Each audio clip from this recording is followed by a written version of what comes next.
Thưa quý vị và các bạn, theo Bộ Khoa học và Công nghệ, thống kê sơ bộ về triển khai thông tư 08 hướng dẫn xác thực thông tin thuê bao di động mặt đất, hiện có gần 900.000 thuê bao được phát hiện không chính chủ, 60 triệu thuê bao đã xác nhận sử dụng chính chủ và còn khoảng 34 triệu thuê bao vẫn chưa xác nhận.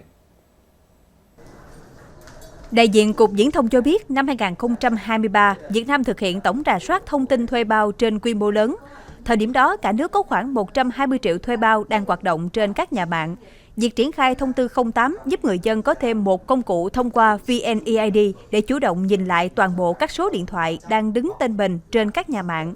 Với những số đang sử dụng, người dân có thể xác nhận chính chủ. Với những số không còn dùng hoặc không nhận ra, người dân có thể từ chối.